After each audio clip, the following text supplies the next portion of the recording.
প্রিয় দেশবাসী, আসসালামু আলাইকুম রহমতুল্লাহি ওয়া বারাকাতুহু। পবিত্র মাহে রমজানে সবাইকে আন্তরিক শুভেচ্ছা ও অভিনন্দন। আজকে আমি একটা বিষয় নিয়ে কথা বলতে চাচ্ছি আপনাদের সামনে। এটা হলো আমি দীর্ঘদিন থেকে খেয়াল করতেছি একটা বিষয় আমি অবজারভেশন করতেছি। সে বিষয়টা হচ্ছে যে আমরা ইফতারি আইটেম গুলো যে আইটেম দিয়ে আমরা ইফতারি করি বিভিন্নভাবে, যেমন YouTube, Facebook বিভিন্নভাবে সেগুলো আমরা আপলোড করি। কিন্তু হয়তো সেটা আমরা আনন্দের সহিত আপলোড করি। কিন্তু আমার কাছে মনে হচ্ছে যে এটা আপলোড না করাটাই বেটার। কারণ এমন কিছু পরিবার আমি দেখছি যে, যে পরিবারগুলো আসলে আ ইফতারের পরে শুধুমাত্র ১ গ্লাস পানি দিয়ে ইফতার করে এবং তারপর হয়তো সে ভাত খায়। কিন্তু আমাদের মতো আ পেঁয়াজু, ছোলা, বিভিন্ন রকমের ফল, খেজুর এগুলো তাদের আ হয়তো তারা পাচ্ছে না।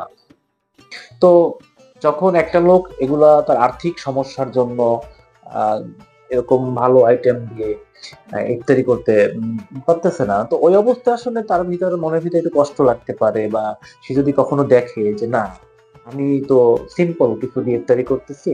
আর আমার চারপাশে সবাই কত ভালো খাবার দিয়ে ইফতারি করতেছে, তখন তার ভিতরে কষ্ট লাগে। তো আমি এই দিকটা বিবেচনা করেই বলতেছি যে ভাই, আ আপনারা Facebook বা বিভিন্ন সোশ্যাল মিডিয়াতে আপনাদের ইফতারি আইটেম গুলো আ আপলোড না করে বরঞ্চ চারপাশে যে মানুষগুলো আছে তাদের প্রতি একটু খেয়াল রাখেন।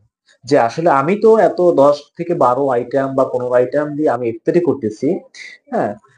তাহলে আমার পাশের বাড়ির লোকটা, আমার চারপাশে যারা আছে তাদের ভিতরে গরিব, দুঃখী, অসহায় মানুষ আছে।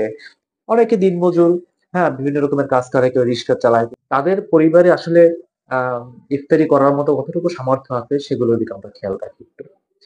যে আমি একা ১০-১২ আইটেম দিয়ে ইফতারি করলাম। তাদের বাড়িতে শুধু একটু শরবত আর একটু একটা খেজুর জুটলো কিনা, হ্যাঁ? এগুলো আমরা খেয়াল করব। সবকিছু বিবেচনা করে আমি এইবার রমজানে, এর আগে যে আপনারা অনেকেই দেখছেন যে আমার আগে একটা প্রোগ্রাম ছিল যে রমজানের আগেই আমরা কিছু ইফতারি পণ্যদ্রব্য অসহায় মানুষদের কাছে বিতরণ করছি। আর সেগুলো আমরা এমনভাবে বিতরণ করছি যেগুলা খুব গোপনীয়তাভাবে। যে আমরা তাদের কাছে একটা স্লিপ দিয়ে আসছি এবং নির্দিষ্ট একটা দোকান থেকে স্লিপ দিয়ে তারা বাজারের মতো আরকি নিয়ে গেছে সেটা।